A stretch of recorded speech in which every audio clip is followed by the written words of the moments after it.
Hello guys, this is Awkward Senpai. Today I'm going to show you guys how I go from this to this.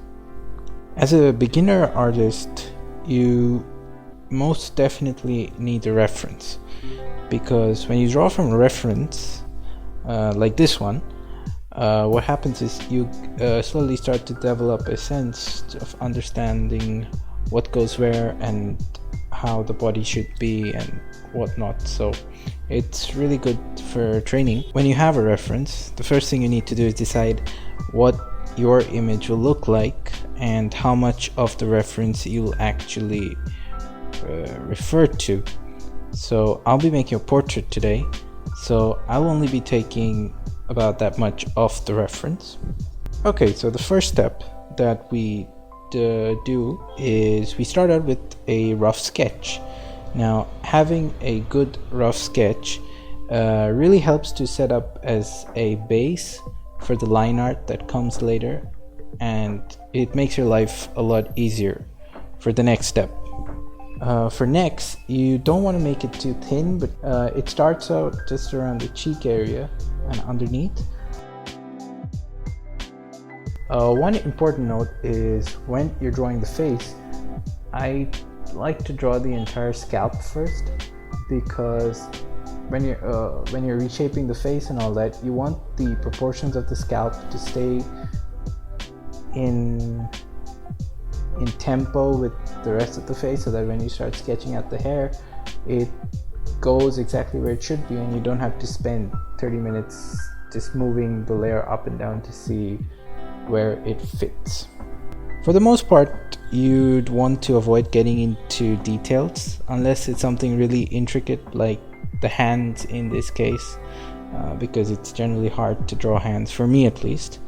So your most important priority should be that you just sort of mark the general area of where you think the different parts should be.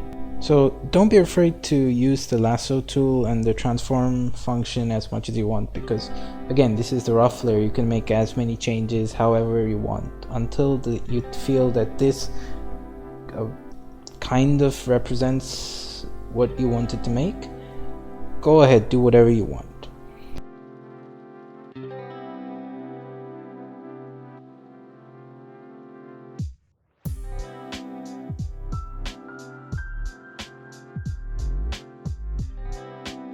As far as clothing is concerned, you can use the reference, or just use the reference to have an idea of what goes where, and then just make your own concept of what the clothes should be.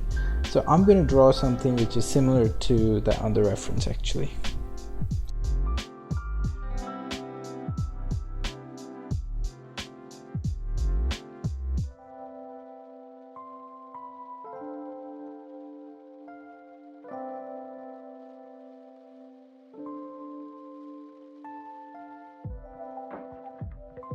When drawing the hair, it's not necessary, but it's really helpful if you have a clear idea of what kind of hairstyle you want to make.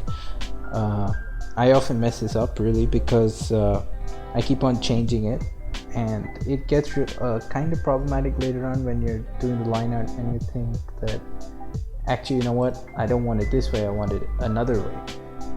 So if you're clear at this step about what you want, it makes the next step a lot easier. So it's something to keep in mind. It's not necessary because I barely do it myself, but I'm telling you so that you don't have the same problems that I do.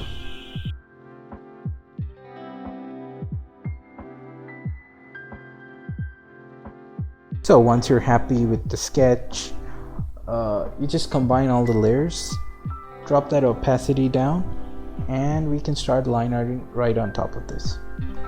So I'm gonna start with the line art now. I'll see you in the next video where we tackle how I do the line art.